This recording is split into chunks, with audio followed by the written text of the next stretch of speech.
अगर और कुछ नहीं है तो मैं अब वापस चला जाऊंगा। ठीक है। जब रुद्र ने केशव के शब्द सुने तो उसने राहत की लंबी सांस ली। वो सच में चिंतित था कि केशव कुछ ऐसा न कह दे जो नहीं कहना चाहिए था। केशव ने मुड़कर प्रिया को मुस्कुराते हुए देखा और फिर मुंह फेर कर चला गया। केशव के जाने के बाद बाकी व्यापारी रुद्र के पास आए और उससे बातचीत करने लगे। आखिरकार वे आज रुद्र के लिए ही आए थे, इसलिए जब उन्होंने देखा कि रुद्र वापस आया है तो वे उसे देखने के लिए आए और कुछ न कुछ कहना चाहते थे ताकि ये साबित कर सके कि वे यहां थे। वे सिर्फ ये दिखाना चाहते थे कि रुद्र उनके लिए अहम है।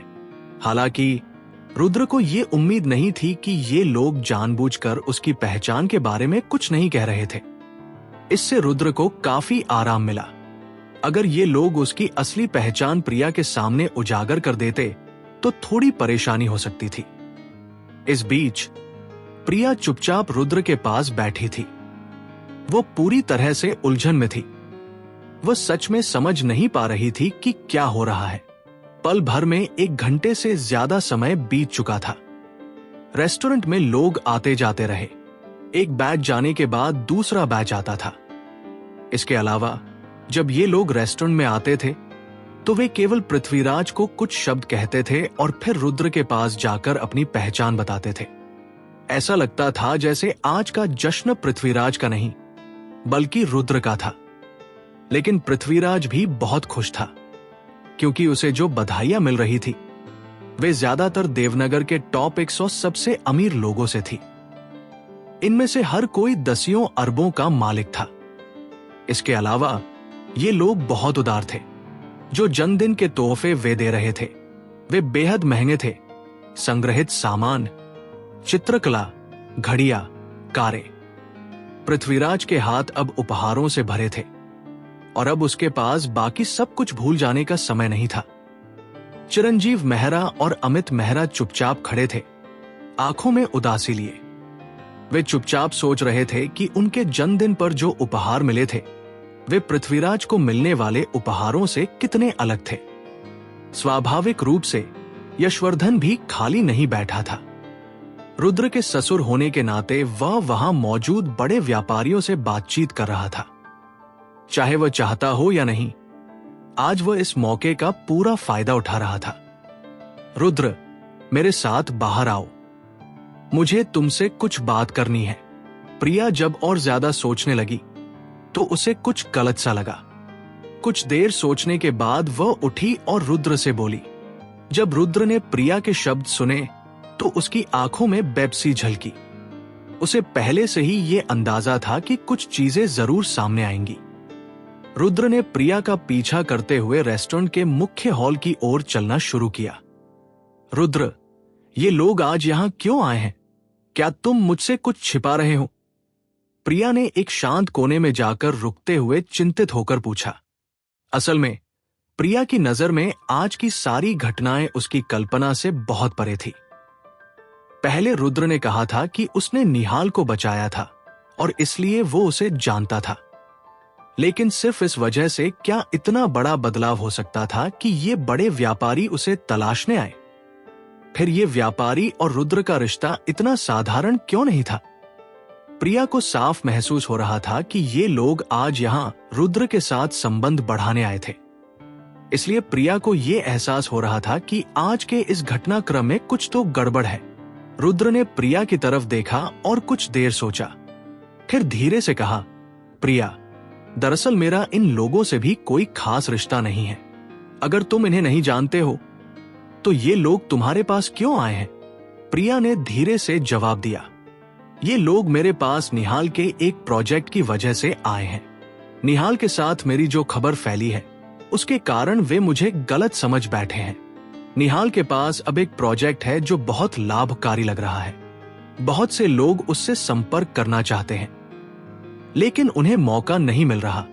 अगर मैं उनके लिए निहाल से अच्छे शब्द कह दूं तो निहाल उन्हें उस प्रोजेक्ट में शामिल कर लेगा। लेकिन असल में निहाल मेरी बात नहीं सुनेगा। उसने सिर्फ तुम्हारी कंपनी में निवेश किया क्योंकि उसने तुम्हारी कंपनी की विकास क्षमता देखी थी। रुद्र ने अब भी ये बहाना सोच रखा था।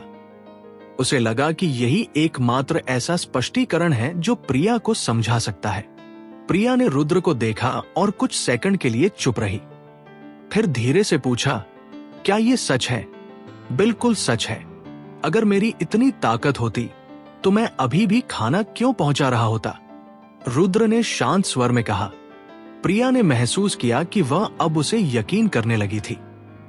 इसलिए रुद्र ने जल्दी से जोड़ा, फिर क्या तुमने कल रात मेरे दादा को इसलिए नकारा क्योंकि ये लोग आए थे? प्रिया ने थोड़ी देर सोचा और फिर रुद्र से पूछा, इनका उससे कोई संबंध नहीं है? रुद्र ने बिना सोचे सिर हिलाया। फिर तुमने मेरे दादा को क्यों नकारा? प्रिया ने उलझन में पूछा। क्योंकि मैं नहीं चाहता कि तुम्हारा परिवार मुझे हल्के मिले। मैं अपनी मेहनत से तुम्हें सपोर्ट करना चाहता हूं। रुद्र ने गंभीरता से समझाया, अब तुम्हें चिंता करने की जरूरत नहीं है कि मेरा परिवार तुम्हें हल्के मिलेगा। इतनी बड़ी हस्तियां जब तुम्हारे पास आई तो लॉसेंस के पास भी इतनी ताकत नहीं है। प्रिया ने रुद्र को देखा और मुस्कुराते हुए कहा। इस पल में प्रिया की स्थिति काफी बेहतर हो गई, क्योंकि उसे लगा कि रुद्र की समझाइश बहुत सटीक थी। इसके अलावा इतना बड़ा नेटवर्क जो आज रुद्र के लिए आया था, इसका मतलब था कि मेहरा परिवार ने भी अपनी ताकत दिखा दी थी। उसने सोचा कि जैसे रुद्र ने उससे कुछ नहीं छिपाया, वो इस परिणाम से संतुष्ट थी। इसके अलावा इस घटना को अनुभव करने के बाद प्रिया का रुद्र के प्रति नजरिया पूरी तरह बदल चुका था। उसे महसूस हुआ कि अगर किसी व्यक्ति के पास इतने अच्छे कनेक्शन होते तो वो जरूर घमंडी होता, लेकिन रुद्र ने जो किया वो उसे एक बहुत ऊंचा स्थान देता था। प्रिया, रुद्र, आप दोनों यहां क्या कर रहे हो? रायस फार्मास्यूटिकल्स के अध्यक्ष मिस्टर गणेश आपको देखना चाहते हैं। आप दोनों अंदर लौटिए।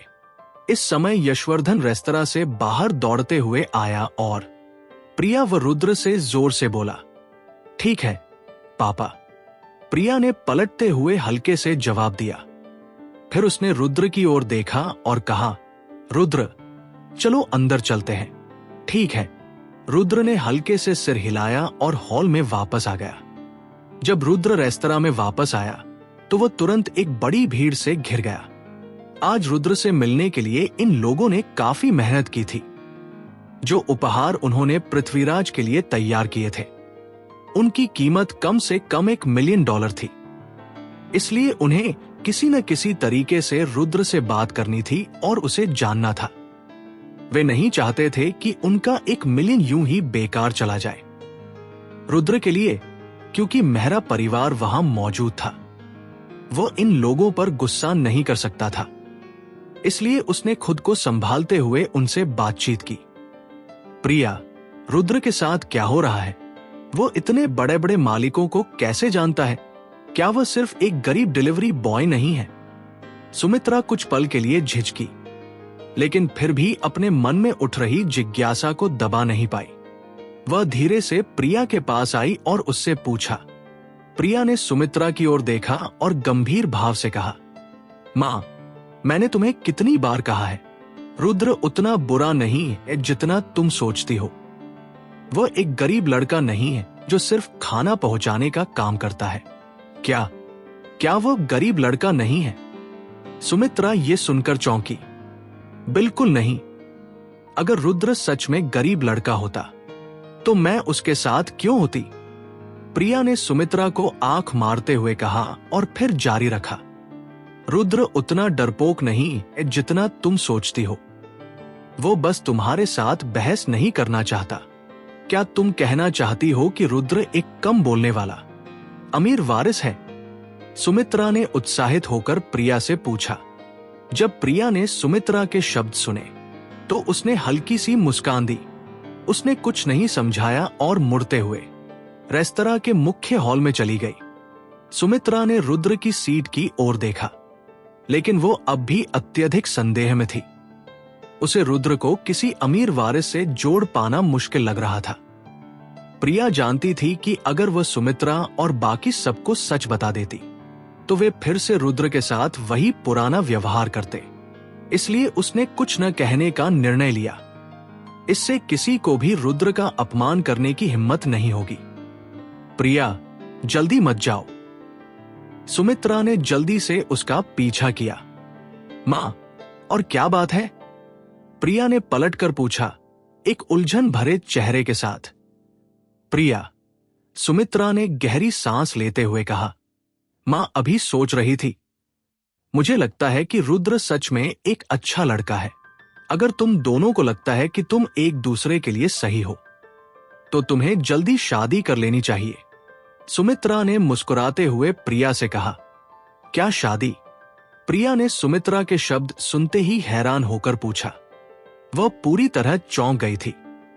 उसके चेहरे पर जो शौक था वो उतना ही गहरा था जितना उसने उस वक्त महसूस किया था, जब उसने देखा था कि सभी बड़े लोग उठकर रुद्र को मिस्टर रुद्र कहकर सलाम कर रहे थे।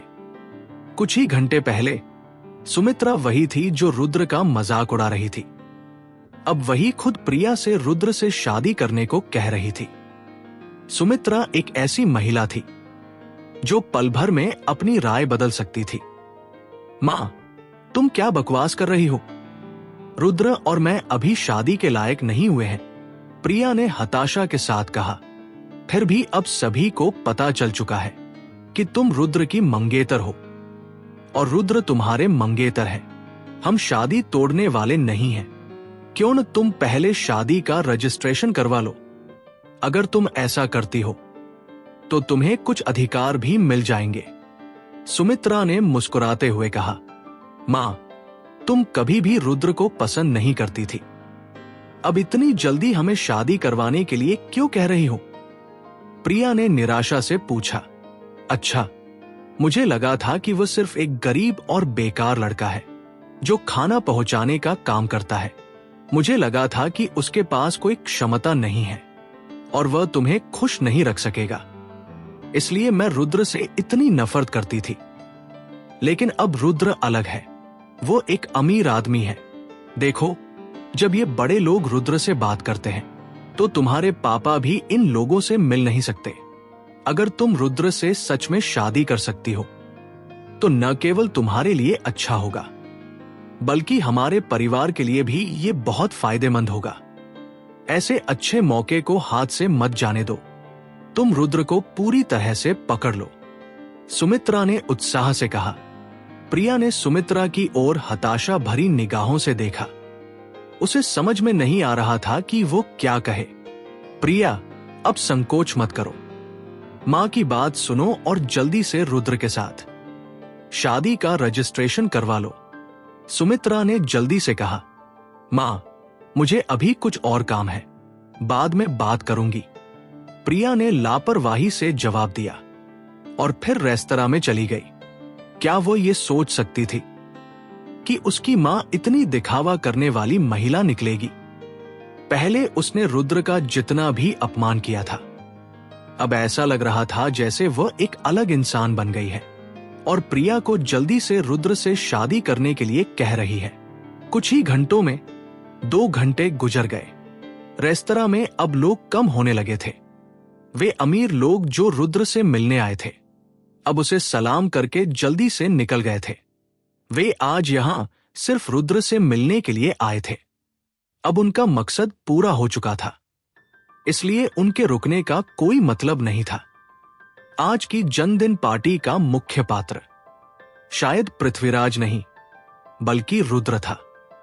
ब्रिजेश, जो पहले रुद्र से टकराव कर चुका था, अब चुपचाप रुद्र को देख रहा था।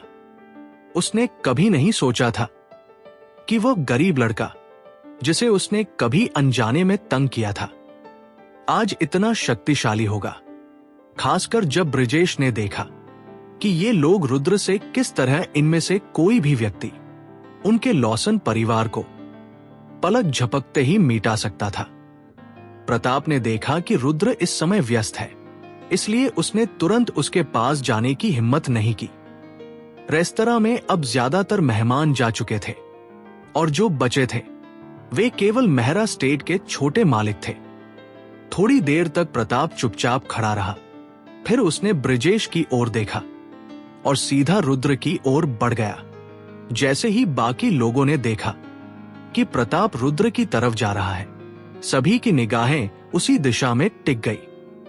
सब जानते थे कि बृजेश और रुद्र के बीच कल रात एक छोटा सा झगड़ा हुआ था। अब वे देखना चाहते थे कि प्रताप इस मामले को कैसे सुलझाएगा। मिस्टर रुद्र, प्रताप ने पास जाकर आदरपूर्वक झुकते हुए कहा। नमस्ते। रुद्र ने सिर उठाया और शांत भाव से प्रताप को देखा। वो उसे पहचानता था। वो वही व्यक्ति था जिससे वो फेरी लेक रिसोर्ट में मिला था, लेकिन क्योंकि वहां उस दिन प्रिया और दूसरे लोग मौजूद थे, रुद्र ने अपनी असली पहचान छुपाई थी।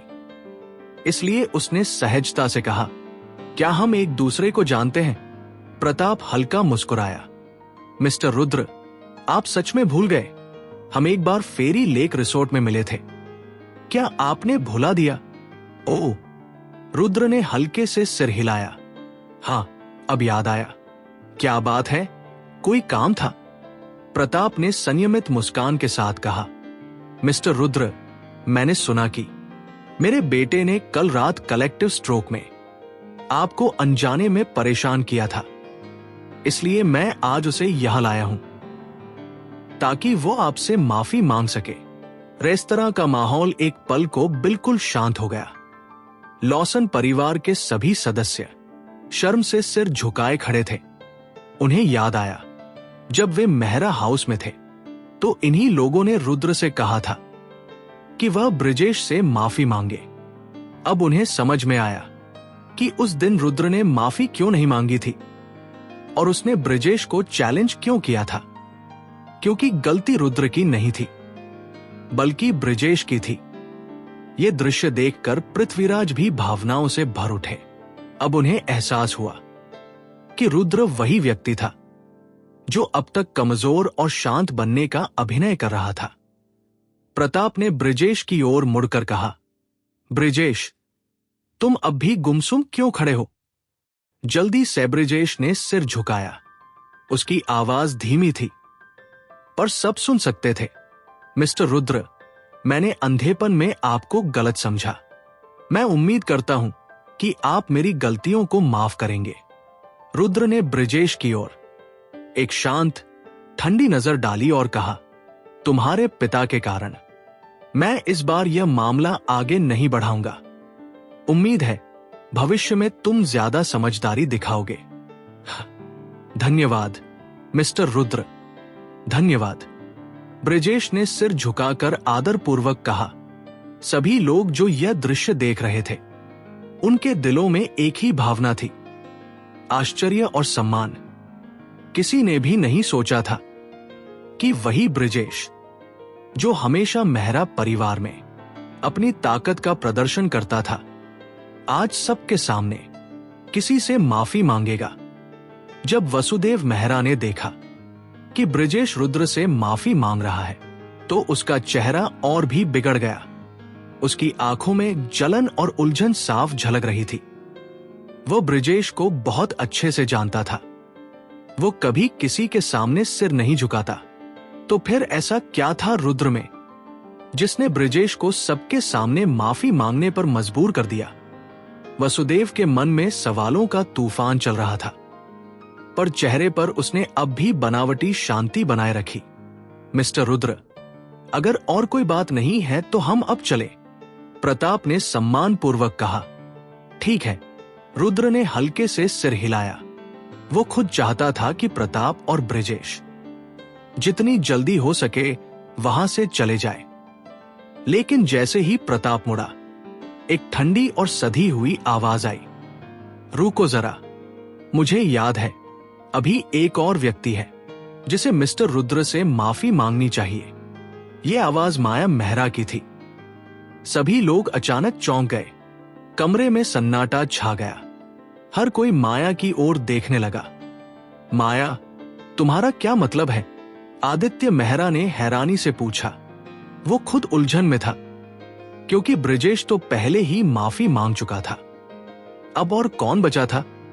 बाकी लोग भी बड़बड़ाने लगे। क्या माया बस तमाशा बना रही है? यहां तो अब और किसी को माफी मांगने की जरूरत नहीं थी। माया ने सबकी ओर देखा, फिर उसकी नजर सीधे वासुदेव पर जाकर टिक गई। उसके होठों पर हल्की व्यंग्य भरी मुस्कान थी।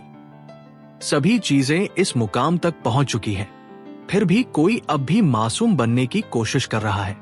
उसने ठंडी आवाज में कहा। वसुदेव ने भौहें सिकोड़ ली। माया, तुम क्या कह रही हो? तुम बस ये बताओ कि तुम्हारा मतलब क्या है? कणिका ने अधीर होकर कहा। माया धीरे से आगे बढ़ी। उसके कदम नपे तुले थे और उसकी मुस्कान अब और तेज हो चुकी थी। ठीक है फिर, उसने कहा, क्योंकि वो व्यक्ति इतना निर्लज्ज है तो मैं खुद उसे याद दिला देती हूं। वह सीधी वसुदेव के सामने जा खड़ी हुई। उसकी आंखें अब ठंडी पर तीखी थी। वासुदेव, मुझे याद है कि तुमने रुद्र के बारे में झूठ फैलाया था कि आरव को रुद्र ने किराए पर रखा था। क्या यह सच नहीं है? वसुदेव ने चिढ़कर कहा। क्या मतलब है तुम्हारा? क्या तुम जानती भी हो कि तुम क्या कह रही हो? माया ने बिना झिझक जवाब दिया।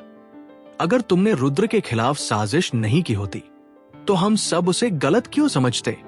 क्या तुम्हें रुद्र से माफी नहीं मांगनी चाहिए?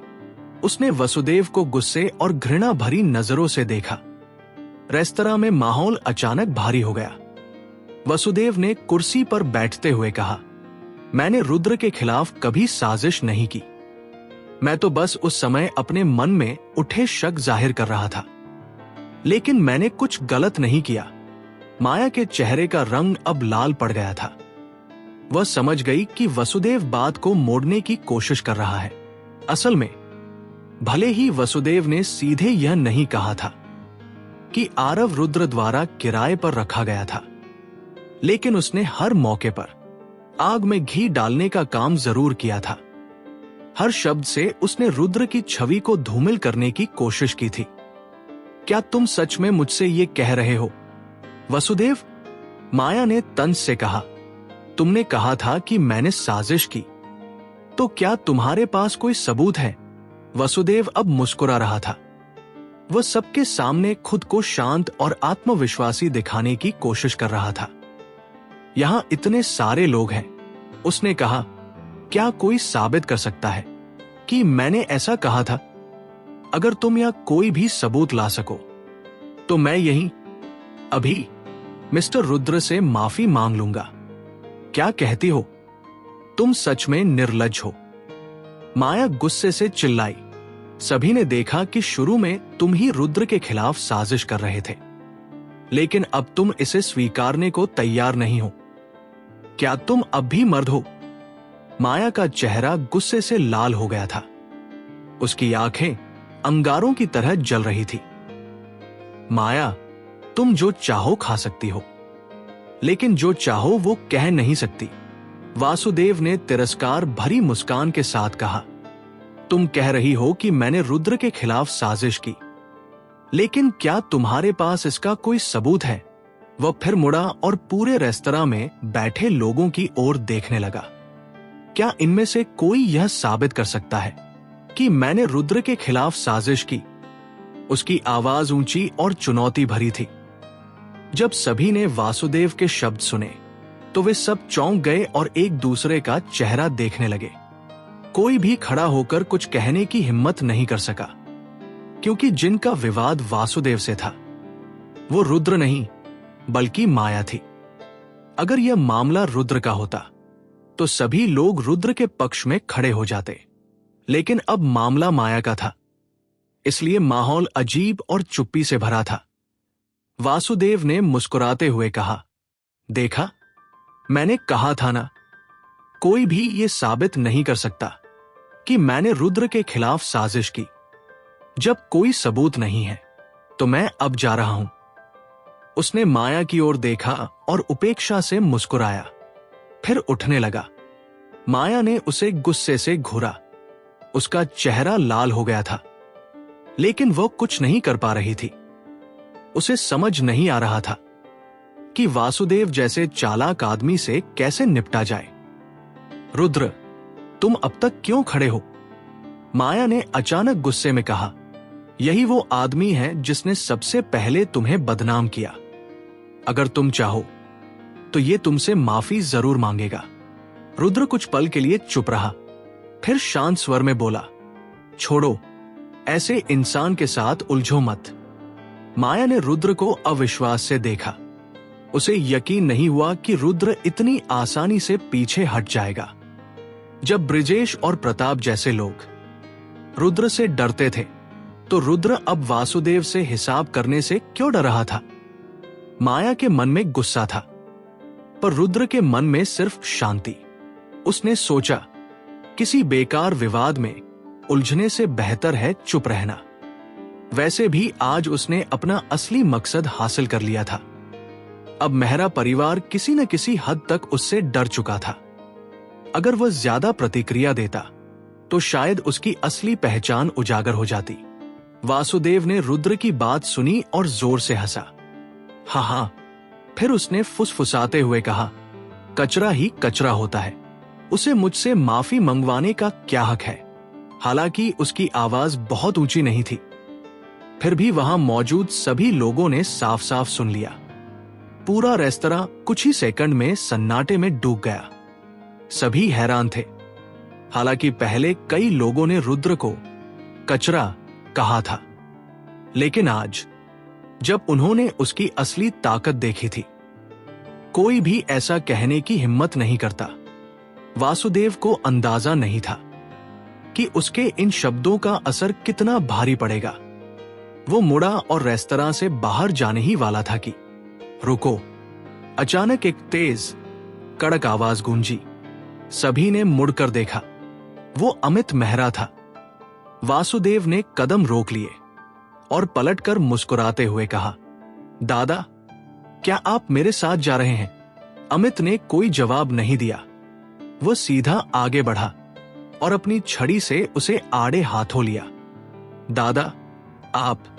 वासुदेव ने देखा कि अमित का चेहरा कुछ अजीब सा हो गया था, तो वह नरम आवाज में बोला, मिस्टर रुद्र से माफी मांगो। अमित ने बिना किसी भावनाओं के वासुदेव पर चिल्लाते हुए कहा। वासुदेव, जो कुछ ही देर पहले तक घमंड कर रहा था, अब पूरी तरह से हक्का बक्का हो गया। उसने अमित को हैरान होकर देखा। दादा, आप क्या कह रहे हो? आप मुझसे उस कचरे से माफी मंगवाने के लिए कह रहे हो? वासुदेव कुछ और कहता, इससे पहले ही अमित ने उसे थप्पड़ मारा। फिर उसकी आंखें चौड़ी हो गईं और वो कड़क आवाज में चिल्लाया, क्या तुमने मिस्टर रुद्र से माफी नहीं मांगी? क्या तुमने मुझे सुना नहीं? वासुदेव पूरी तरह से चौंक गया था जब अमित ने उसे थप्पड़ मारा। वह चुपचाप खड़ा था, हक्का बक्का, क्योंकि वासुदेव को यह उम्मीद नहीं थी कि जिस व्यक्ति ने उसके सामने आकर उसे रोका, वो कोई और नहीं बल्कि उसका दादा था। वासुदेव मेहरा परिवार की 3 पीढ़ियों में सबसे अधिक उत्कृष्ट था। चाहे वो कहीं भी जाता, अमित उसे एक खजाने की तरह मानता था। चाहे वासुदेव ने कुछ गलत किया हो, अमित हमेशा उसकी तरफ खड़ा होता था। लेकिन इस बार अमित के इस कृत्य ने सबको चौंका दिया था। अमित, तुम क्या कर रहे हो? बच्चों को अपनी समस्या खुद हल करने दो। तुमने वासुदेव को क्यों मारा? पृथ्वीराज थोड़े चौंक कर तेजी से अमित के पास गया और उसे रोकने के लिए हाथ बढ़ाया। पृथ्वीराज, आज की घटना सच में वासुदेव की गलती है। वासुदेव का रुद्र से माफी मांगना सही है। अमित मूर्ख नहीं था। वह जानता था कि अब पृथ्वीराज पहले जैसा नहीं रहा। उसे यह भी साफ नजर आ गया था कि प्रताप, केशव और बाकी लोग रुद्र से कितना सम्मानित व्यवहार कर रहे थे। यहां तक कि लॉसन परिवार जैसा बड़ा परिवार भी रुद्र से उलझने की हिम्मत नहीं करता था। अगर अमित के पास 100 गुना हिम्मत भी होती, तो वो रुद्र से ऐसी छोटी सी बात पर दुश्मनी नहीं मोल लेता। इसलिए उसे लगता था कि अब सबसे अच्छा हल यही होगा कि वासुदेव रुद्र से माफी मांगे। फिर पृथ्वीराज के रिश्ते को देखते हुए शायद रुद्र इस मामले को आगे न बढ़ाए।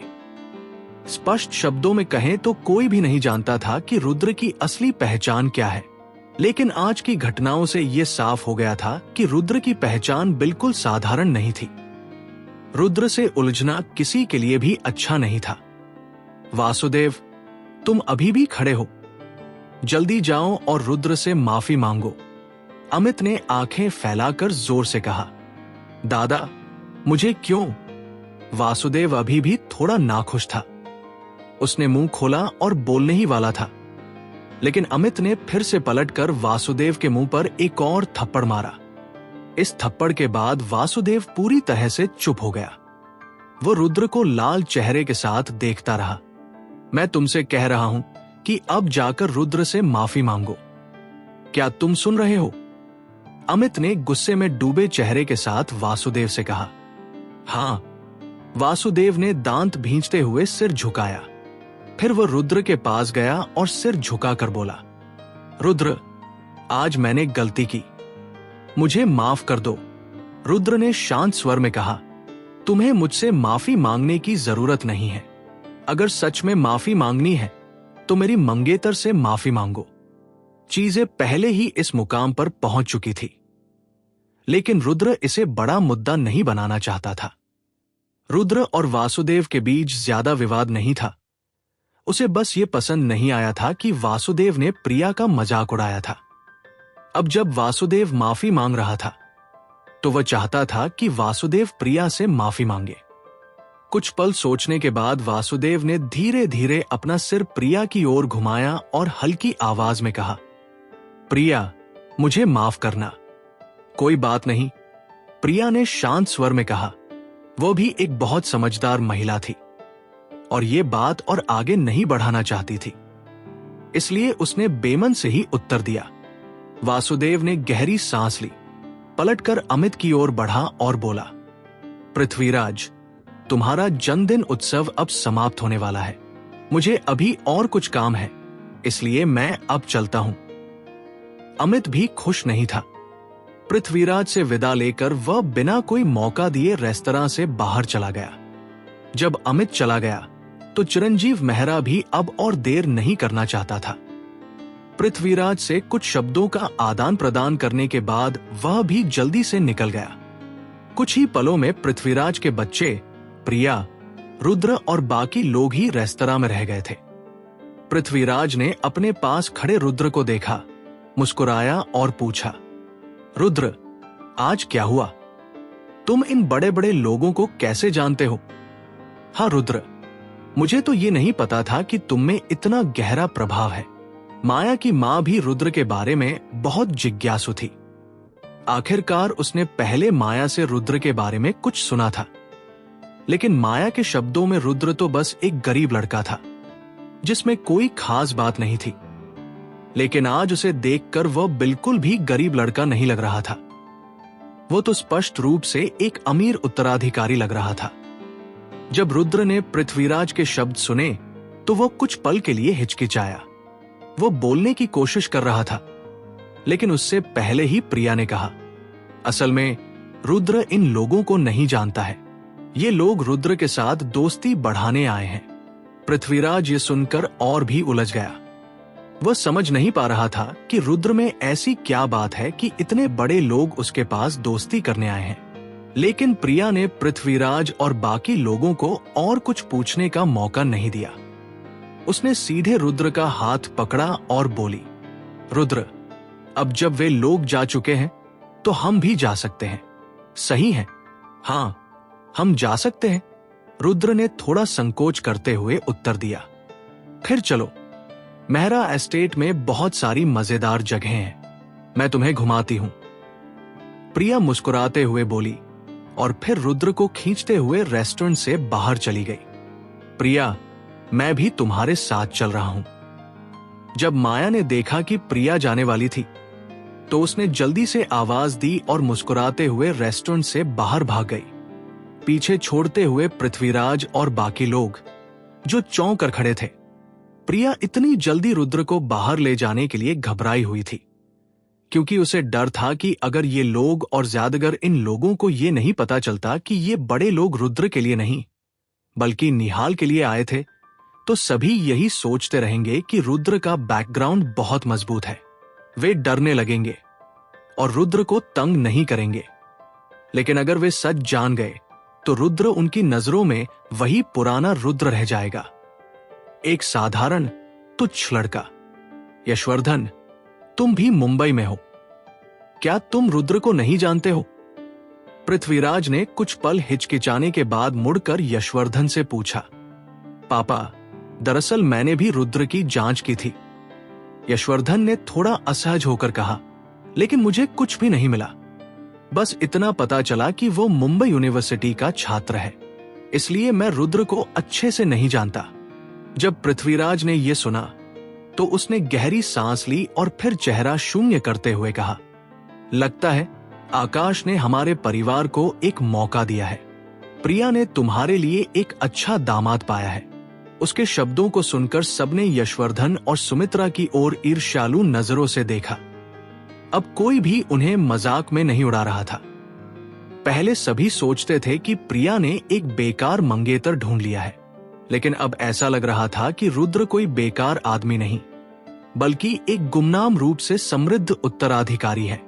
यशवर्धन और सुमित्रा गर्व से भरे हुए थे। अगर माया भविष्य में रुद्र जैसा साथी ढूंढ पाए तो वह तो बहुत अच्छा होगा। माया की मां ने अनचाहे ही एक आह भरते हुए कहा। हां, सुमित्रा ने मुस्कुराते हुए उत्तर दिया। भविष्य में मेहरा परिवार के बच्चों को पार्टनर चुनते समय अधिक सतर्क रहना चाहिए। हमें वही गलती नहीं दोहरानी चाहिए जो निशा ने की थी। इस समय सुमित्रा को भी संतोष का एहसास हुआ। उसने शारद और निशा की ओर देखकर शरारत भरे स्वर में कहा। हालांकि उसे यह पता था कि नीरव ने कामिश से जानबूझकर जान पहचान बनाने का नाटक किया था, फिर भी वह कंपनी में एक उच्च पदस्थ कार्यकारी था। अगर उसने निशा को घमंड में आकर धोखा दिया था तो भी वह उस गरीब रुद्र से कहीं बेहतर था। इसके अलावा निशा ने पहले ही नीरव से ब्रेकअप कर लिया था और इसलिए वो शारद के सामने अब भी आत्मविश्वास की कमी महसूस कर रही थी। लेकिन अब स्थिति अलग थी। रुद्र एक समृद्ध उत्तराधिकारी था। आज पृथ्वीराज ने केवल उपहारों में ही कई अरब रुपए प्राप्त किए थे और ये सब रुद्र की वजह से था। वे लोग उसे खुश करने के लिए इतनी मेहनत नहीं करते अगर वो वास्तव में कोई साधारण व्यक्ति होता, और अगर ऐसा था भी तो इतनी महंगी चीजें उपहार के तौर पर देने की कोई जरूरत नहीं थी।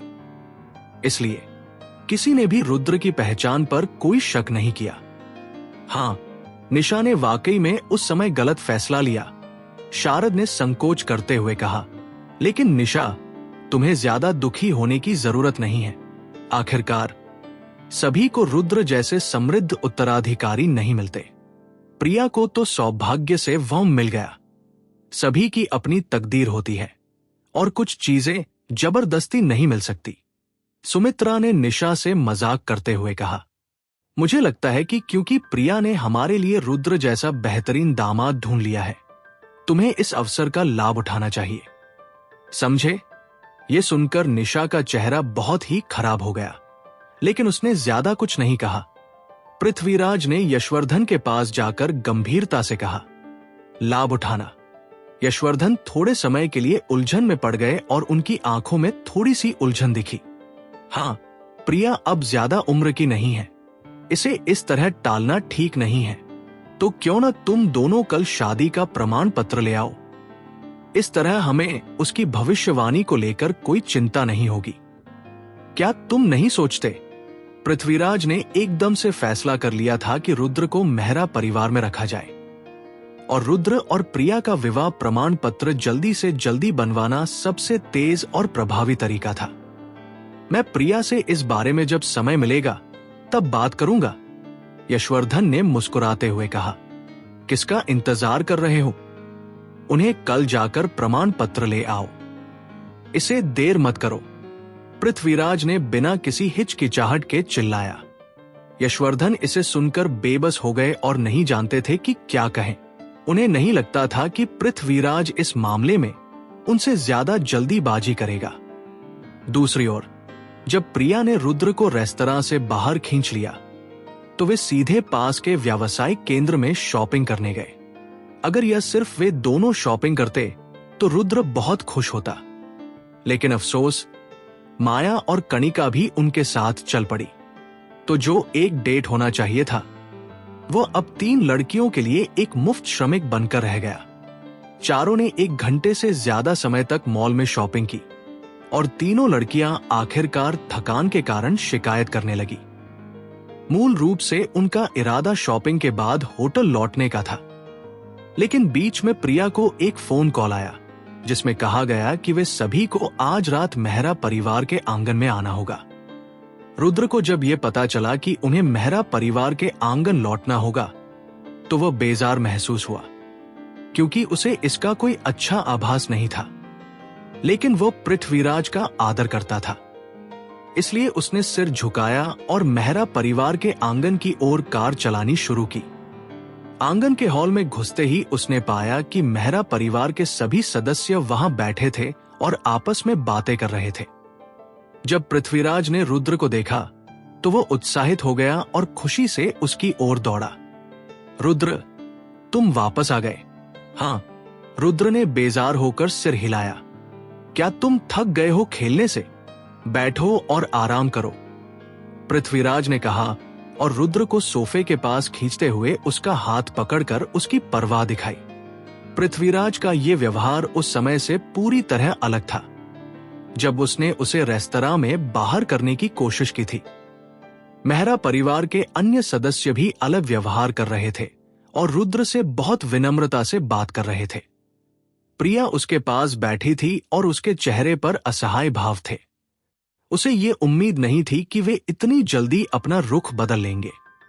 जब वे रुद्र को एक गरीब नाकाम समझते थे तो सब उसे नीचा दिखाते थे और मजाक उड़ाते थे, लेकिन अब जब उन्हें यह पता चला कि वह कई प्रभावशाली लोगों से जुड़ा है तो वे उसे फिर से चापलूसी करने लगे।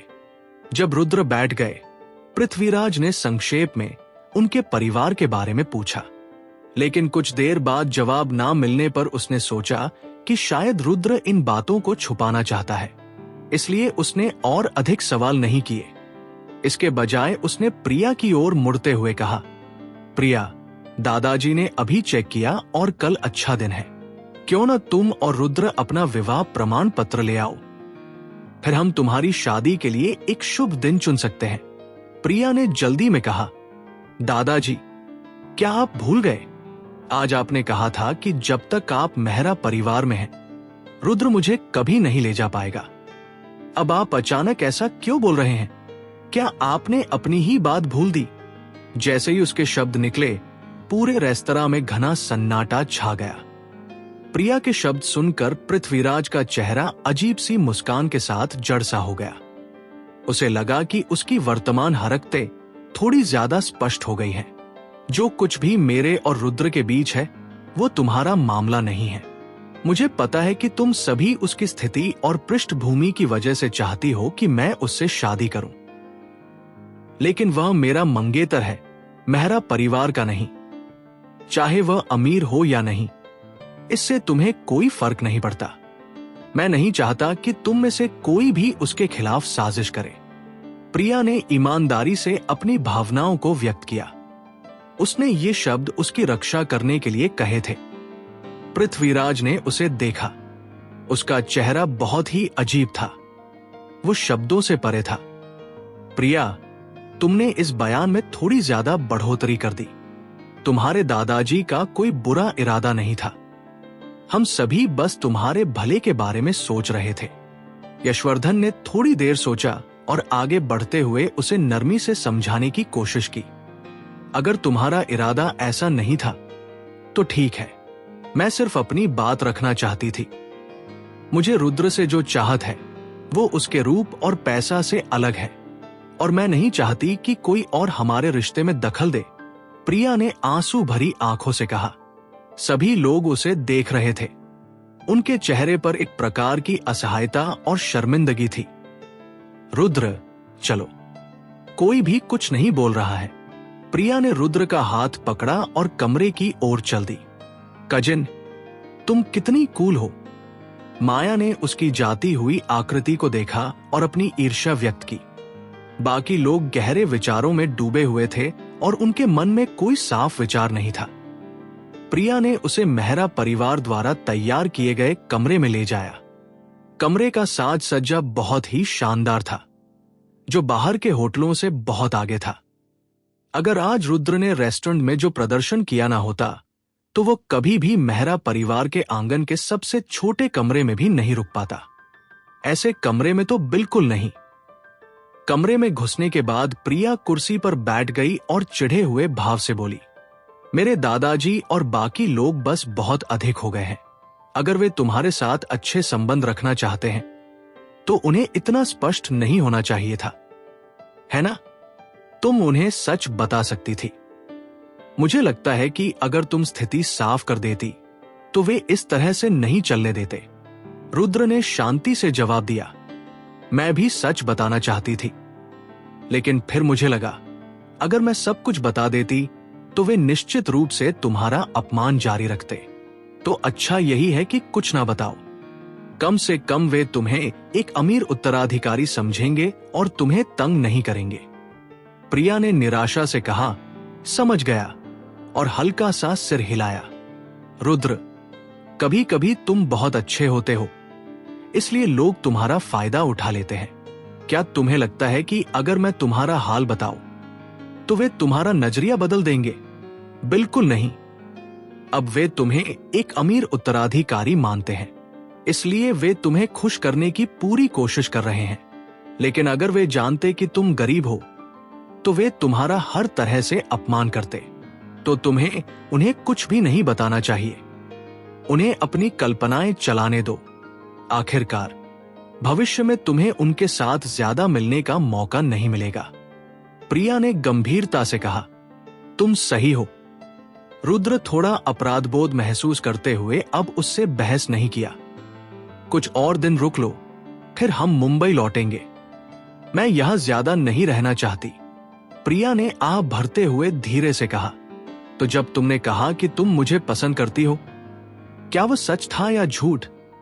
रुद्र थोड़ी देर रुका और चेहरे पर उम्मीद की चमक के साथ उससे पूछा, क्या मैंने कहा कि मुझे तुमसे प्यार है? प्रिया उसके शब्दों को सुनकर चौंकी और उसके चेहरे पर पूरी तरह से उलझन थी। मैंने कब कहा कि मुझे तुमसे प्यार है? तुमने अभी अभी कहा था। तुमने कहा कि तुम मुझे पसंद करती हो और मेरे बैकग्राउंड से कोई फर्क नहीं पड़ता। सभी ने सुना। तुम भूलने का नाटक नहीं करोगी, है ना? रुद्र ने मुस्कुराते हुए कहा, मैंने बस हल्के में कह दिया, उसे ज्यादा मत लेना। प्रिया ने हकलाते हुए जवाब दिया और उसकी गालें शर्म से लाल हो गई। तो तुम बस ऐसा ही कह रही थी? रुद्र ने आधे मुस्कुराते हुए पूछा। हाँ, तुमने अभी जो स्थिति देखी, मैं नहीं चाहती थी कि वे तुम्हें और परेशान करें। मैंने इसका कोई और मतलब नहीं निकाला। ज्यादा ना सोचो, प्रिया ने घबराते हुए कहा। रुद्र ने उसे देखते हुए गंभीरता से पूछा, क्या तुम वास्तव में मेरे लिए कुछ महसूस नहीं करती? तुम ये क्यों पूछ रहे हो? प्रिया ने धीरे से कहा, कुछ नहीं, मैं सिर्फ ये जानना चाहता था कि अब तुम मेरे बारे में क्या सोचती हो। रुद्र ने नर्वस होकर जवाब दिया, मैं क्या महसूस करती हूं? अच्छा, मैं ये नहीं कह सकती कि अब मेरे पास तुम्हारे लिए बहुत मजबूत भावनाएं हैं, लेकिन फिर भी मुझे लगता है कि अब मैं तुम्हें पहले जितना नापसंद नहीं करती। प्रिया ने थोड़ी देर रुके हुए कहा। फिर उसने जोड़ा, असल में मुझे अभी इस सवाल का साफ जवाब नहीं है। प्रिया के शब्दों को सुनकर रुद्र के दिल में खुशी की लहर दौड़ गई। उसे समझ में आया कि अगर वह उसे नापसंद नहीं करती तो इसका मतलब था कि अभी भी एक मौका था। तो उसने सोचा कि बेहतर होगा कि वह इस मौके का फायदा उठाकर अपन रुद्र के लिए अब सबसे महत्वपूर्ण बात प्रिया से शादी करना और उसे सच में अपना बनाना था। एक बार जब वह सहमत हो जाए तो उसे अपनी असली पहचान छुपाने की जरूरत नहीं होगी और वह ट्रिलियंस की संपत्ति का भी उत्तराधिकारी बन जाएगा। गंभीर भाव से उसने प्रिया को देखा और कहा, प्रिया, हम दोनों को एक दूसरे को कुछ समय हो गया है। पहले तो मुझे तुम्हारे बारे में ज्यादा कुछ नहीं सोचना था। मुझे लगा कि एक लड़की जैसे तुम मेरे साथ दिलचस्पी नहीं लेगी, लेकिन जैसे जैसे हम साथ समय बिता रहे हैं, मैंने महसूस किया कि तुम बाकी सभी महिलाओं से अलग हो। तुम सिर्फ पैसे की वजह से मुझे नकार नहीं सकती। तो अब मुझे लगता है कि मैं वास्तव में तुम्हारे लिए कुछ महसूस करने लगा हूं। मुझे नहीं पता कि क्या तुम मुझे सच में अपना बॉयफ्रेंड बनने का मौका दोगी। प्रिया ने उसकी अचानक प्रकट हुई चाहत को सुना और वह चौंक गई।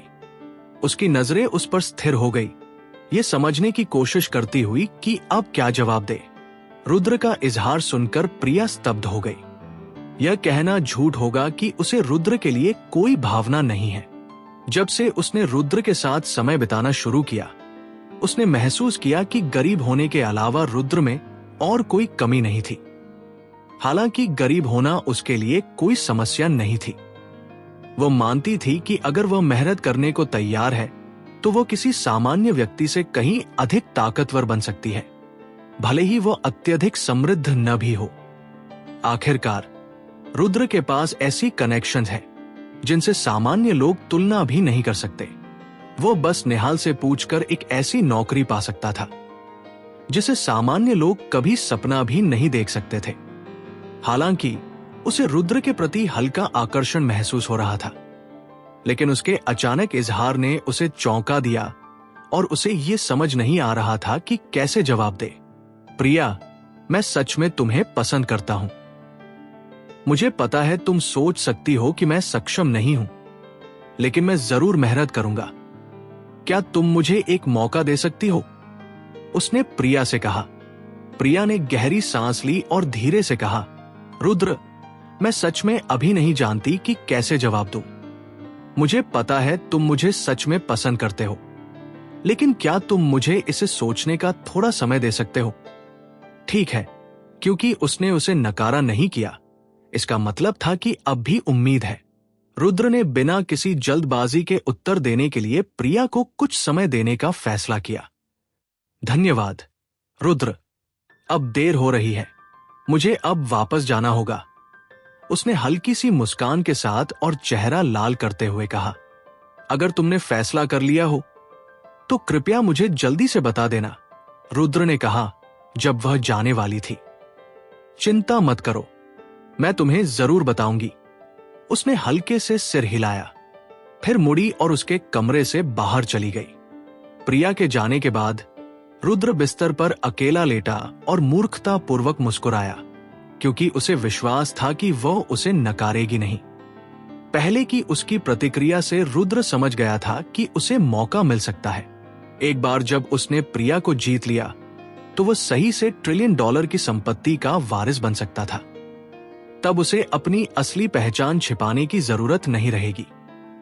तभी उसकी फोन की वाइब्रेशन की आवाज आई। रुद्र ने अपना फोन उठाया और अवनी का एक फेसबुक मैसेज पाया। उसे हमेशा लगता था कि अवनी की मंशा कुछ अजीब है, क्योंकि वह नहीं जानता था कि वह क्या चाहती है। कुछ देर तक सोचने के बाद उसने अपना फोन खोला और मैसेज चेक किया। फेसबुक खोलने पर उसने देखा कि अवनी ने एक सेल्फी भेजी थी जिसमें वो लोग कट ड्रेस पहने हुए थी और उसके साथ कुछ टेक्स्ट था, ये मेरी पहली शूटिंग का दिन है, मैं कैसी लग रही हूं? क्या मेरी ड्रेस सुंदर नहीं? रुद्र ने तस्वीर को देखकर मुस्कुराया। उसे ये मानना पड़ा कि अवनी में एक खास आकर्षण था। उसका शरीर और रूप काफी अच्छे थे और जब उसने कॉस्ट्यूम पहना तो वो आसानी से उन तथाकथित अभिनेत्री कलाकारों से कहीं ज्यादा आकर्षक लग रही थी। हालांकि उसने अवनी को जवाब नहीं दिया, क्योंकि उसे लगता था कि इस तरह की लड़की से दूरी बनाए रखना बेहतर होगा। इसके अलावा इस समय उसे अधिक महत्वपूर्ण काम थे। वो ये पता लगाना चाहता था कि आज के दिन की जानकारी किसने लीक की। अगर वह जल्दी प्रतिक्रिया न करता तो प्रिया शायद पहले ही उसकी असली पहचान जान चुकी होती। अगर उसने ये जान लिया होता तो उसकी सारी मेहनत बेकार हो जाती। न केवल वह संपत्ति का वारिस बनने का अधिकार खो देता, बल्कि प्रिया द्वारा एक धोखेबाज के रूप में भी देखा जाता। शुरुआत में जब आरव और रचित आए थे तो उसे ये सिर्फ संयोग लगा था। आखिरकार वो इन दोनों से इमॉर्टल लेक मैनर में मिल चुका था, तो ये सामान्य था कि वे उसे पहचानते। लेकिन बाद में जब इतनी सारी कंपनी के कार्यकारी आ गए और उनमें से कई रुद्र के लिए अपरिचित थे, तो उसे ऐसा महसूस हुआ कि यह संयोग नहीं हो सकता और किसी ने उसकी पहचान का खुलासा किया था। हालांकि उसके पहचान को जानने वाले लोग ज्यादा नहीं थे, केवल कामिश और निहाल थे, और बाकी को यह भी नहीं पता था कि वह मेहरा मैनर में था। जितना वह सोचता गया उतना ही कुछ गलत लगने लगा। उसने सीधा अपना फोन निकाला और कामिश का नंबर डायल किया। अब उसे यह विश्वास था कि कामिश के द्वारा उसकी लोकेशन का खुलासा होने की संभावना निहाल से कहीं ज्यादा थी। फोन 2 बार बजा और कामिश ने कॉल उठाया, जो असामान्य रूप से सम्मानजनक तरीके से बोला, मिस्टर रुद्र, क्या आपको कुछ चाहिए? कामिश, क्या तुमने दूसरों को बताया कि मैं मेहरा मैनर में हूं? रुद्र ने अत्यंत ठंडे स्वर में पूछा, मिस्टर रुद्र, मैं आपकी लोकेशन का खुलासा कैसे कर सकता हूं? क्या आपने मुझे यह नहीं कहा था कि मुझे कम प्रोफाइल रखना चाहिए और आपकी पहचान का खुलासा नहीं करना चाहिए? मैं ऐसा कैसे कर सकता हूं? कामिश ने जल्दी से जवाब दिया, क्या तुम सुनिश्चित हो कि तुमने किसी और को नहीं बताया? रुद्र ने रुक कर पूछा। मिस्टर रुद्र, कृपया निश्चिंत रहें, मैं कैसे आपके मामलों को दूसरों से कह सकता हूं? कामिश ने जल्दी से कहा। यह सुनकर रुद्र के चेहरे पर संदेह की झलक आई, क्योंकि उसे लगा कि कामिश जैसा व्यक्ति ऐसी बात नहीं कर सकता।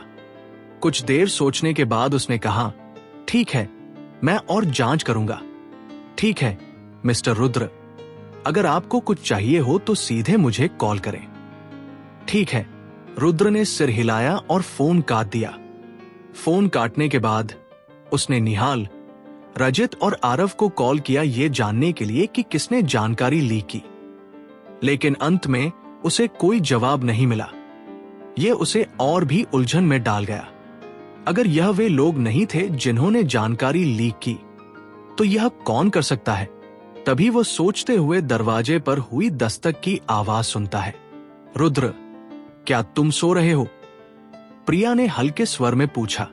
नहीं, अभी तक नहीं, उसने जवाब दिया और तुरंत अपना फोन छिपाया। क्या मैं अंदर आ सकती हूं? उसने फिर से पूछा।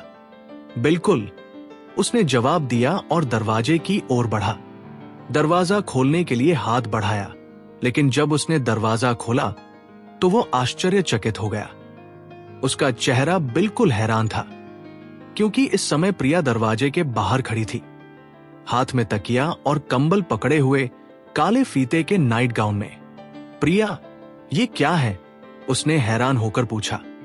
क्या मैं आज रात तुम्हारे साथ सो सकती हूं? उसने पूछा। क्या तुम आज रात मेरे साथ सोना चाहती हो? प्रिया के शब्द सुनकर रुद्र चौंक गया। उसने उसके सामने लेस पजामा में खड़ी प्रिया को देखा और वो उलझन में पड़ गया। उसे यकीन नहीं हो रहा था। वो हकलाते हुए बोला, क्या कहा तुमने प्रिया? क्या तुम मेरे साथ मजाक कर रही हो? मैं तुमसे मजाक नहीं कर रही हूं। शायद हमें आज रात सच में एक साथ सोना पड़े, उसने अपनी लंबी और खूबसूरत टांगों के साथ उसके कमरे में घुसते हुए कहा और फिर बिस्तर पर बैठ गई। इस वक्त प्रिया एक हल्के नाइट गाउन में थी और उसकी बैठने की मुद्रा के कारण उसकी पहले से ही आकर्षक शारीरिक संरचना और भी आकर्षक लग रही थी। रुद्र ने बिना रोकटोक के कुछ और बार उसे देखा। फिर वो उसके पास गया और उलझन में पूछा, क्या हो रहा है? ये कैसे हुआ? और क्या हो सकता है? मेहरा मैनर का आंगन बहुत छोटा है और अब सभी लोग मेहरा परिवार से लौट आए हैं। हर किसी के लिए कमरे नहीं हैं, इसीलिए सबको किसी और के साथ एक कमरे में रहना पड़ा है। हमें भी एक कमरे में रखा गया है, प्रिया ने एक हताश अभिव्यक्ति के साथ समझाया। ओह, समझ गया। उन्हें लगता होगा कि हम पहले ही एक साथ हैं, इसीलिए उन्होंने हमें एक कमरे में रखा, उसने हंसते हुए जवाब दिया। उसी पल वो बहुत खुश हुआ, क्योंकि उसके लिए उसके साथ रात बिताना एक सपना सच होने जैसा था। हां, अगर मैं अब उन्हें समझाने की कोशिश करूंगी तो वे मुझे यकीन नहीं करेंगे। मैं पहले और कहीं ठहरने का सोच रही थी, लेकिन फिर मुझे लगा कि अगर मैं अभी चली गई तो वे हमारे रिश्ते को लेकर जरूर शक करेंगे, तो बेहतर है कि यहां रुकूं। प्रिया ने हल्की आह भरते हुए रुद्र को समझाया। कोई बात नहीं, कमरा काफी बड़ा है, हम दोनों यहां आराम से सो सकते हैं, उसने मुस्कुराते हुए जवाब दिया। हाँ, ये सच है, उसने सिर हिलाया, फिर अपना तकिया बिस्तर पर फेंका और शांति से लेट गई। ठीक है प्रिया, अब देर हो रही है, हमें सोना चाहिए, रुद्र ने बिस्तर के पास जाकर कहा और बिस्तर में सोने की तैयारी करने लगा। तुम क्या कर रहे हो? प्रिया ने चौंकते हुए कहा और तुरंत अपनी आंखें फैलाते हुए पूछा। मैं सोने की तैयारी कर रहा हूं। और क्या कर रहा हूं? उसने थोड़ी सी हताश अभिव्यक्ति के साथ जवाब दिया। फिर उसने कंबल को हटाया और बिस्तर में लेटने की तैयारी की। किसने तुम्हें बिस्तर में सोने की इजाजत दी? जल्दी से उतर जाओ। प्रिया ने गुस्से में चिल्लाते हुए अपनी सुंदर टांगे बढ़ाई और उसे बिस्तर से धक्का दे दिया। क्या मतलब है तुम्हारा? अगर तुम मुझे बिस्तर में सोने नहीं देती तो मैं कहां सोऊं? रुद्र ने प्रिया को बिस्तर पर देखा और उलझन में पूछा। तुम फर्श पर सो सकते हो, मैंने अभी तक तुम्हारे साथ सोने की हामी नहीं भरी है और हम अभी तक शादी भी नहीं कर चुके हैं, हम एक ही बिस्तर में कैसे सो सकते हैं? प्रिया शर्माते हुए रुद्र से बोली। फिर उसने उसका तकिया और कंबल फर्श पर फेंक दिया। रुद्र ने प्रिया को इस हालत में देखा और हंसी नहीं रोक पाया। कौन सोच सकता था कि प्रिया, जो बर्फ जैसी खूबसूरत थी, उसके पास भी ऐसे शर्माने वाले पल हो सकते हैं। पहले उसे लगा था कि शायद आज रात कुछ खास होगा, लेकिन उसने कभी नहीं सोचा था कि उसे फर्श पर सोना पड़ेगा। रुद्र को ऐसा लगा जैसे वह अचानक स्वर्ग से नर्क में गिर गया हो। अगर तुम फर्श पर सोना नहीं चाहती तो मैं कपड़े पहनकर होटल बाहर जा सकता हूं। उसके निराश चेहरे को देखकर प्रिया उठ खड़ी हुई और बाहर जाने की तैयारी करने लगी। कोई बात नहीं, देर हो गई है और तुम्हारे लिए अकेले बाहर जाना खतरनाक होगा। फिर भी अगर तुम बाहर जाओगी तो तुम्हारे माता पिता मुझे सवालों से घेर लेंगे। चलो इसी से काम चला लेते हैं।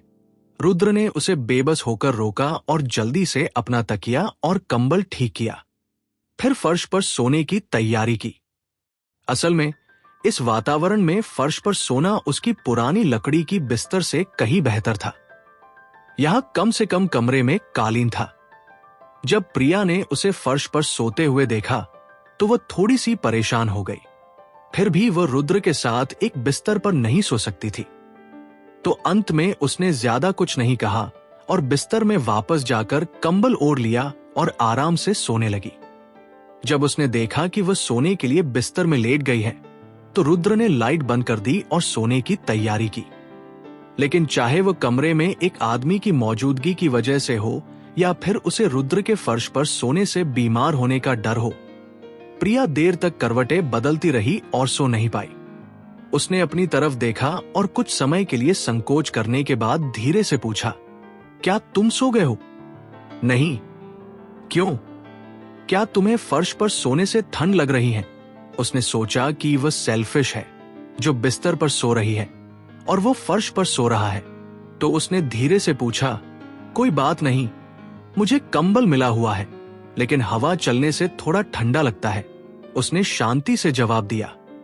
असल में उसे ठंड बिल्कुल नहीं लग रही थी। उसने सिर्फ यह कहा ताकि प्रिया उसे बिस्तर पर सोने की अनुमति दे। प्रिया ने उसकी बातें सुनते हुए थोड़ी देर सोचा, फिर वह अपने होंठ काटते हुए बोली, ठीक है, अगर तुम्हें ठंड लग रही है तो तुम बिस्तर पर आकर सो सकते हो। रुद्र थोड़ी देर के लिए चौंका, फिर उसने कहा, क्या तुम सच में मुझे बिस्तर पर सोने की इजाजत दोगी? बिल्कुल, मैं नहीं चाहती कि तुम फर्श पर सो। अगर तुमसे कुछ हो गया तो मुझे बहुत गिल्टी लगेगा, उसने धीरे से कहा। लेकिन तुमने तो अभी कहा था कि हम शादी नहीं कर चुके हैं, तो हम एक ही बिस्तर पर नहीं सो सकते, उसने शर्माते हुए अपना सिर खुजाया। तुम बिस्तर पर सो सकते हो, लेकिन तुम मुझसे कोई फायदा नहीं उठाओगे। अगर तुम ऐसा कर सको तो आओ, उसने झिझकते हुए कहा। उसकी बातें सुनकर रुद्र ने एक पल की भी देरी नहीं की। उसने अपना कंबल उठाया और सीधा बिस्तर पर लेट गया। प्रिया के पास आराम से सोने की कोशिश की। जब प्रिया ने देखा कि वह सच में बिस्तर पर आ गया है तो वो अपनी तरफ पलटी और उसे देखा। उसकी आंखों में थोड़ी सी घबराहट थी, लेकिन उसने कुछ नहीं कहा। रुद्र के पास आते ही प्रिया तुरंत नर्वस हो गई। उसने खुद को चादर में कसकर लपेट लिया और उसे सतर्क निगाहों से देखने लगी। रुद्र ने अपने चेहरे पर एक निराश मुस्कान डाली और धीरे से कहा, तुम्हें इतना नर्वस होने की जरूरत नहीं है। हालांकि मैं एक उच्च गुणवत्ता वाला व्यक्ति नहीं हो सकता, लेकिन हम एक दूसरे को बहुत समय से जानते हैं। क्या तुम मेरी शख्सियत नहीं समझती? मैं किसी की कमजोरी का फायदा नहीं उठाऊंगा, और इसके अलावा तुम मेरी मंगेतर हो। सूर और लेटर तुम मेरी औरत बन जाओगी। अभी मुझे कोई जल्दी नहीं है। किसने कहा कि मैं तुम्हारी औरत बनना चाहती हूं? मैंने तो अभी तक तुम्हारे साथ रहने की मंजूरी नहीं दी है। तुम्हें पता है, उसने रुद्र की ओर एक नजर डालते हुए जवाब दिया, लेकिन उसे उसकी बातें कुछ हद तक सही लगी, जिससे उसकी घबराहट थोड़ी कम हो गई। भले ही तुम अभी तक राजी नहीं हुई हो, तुम भविष्य में राजी हो जाओगी।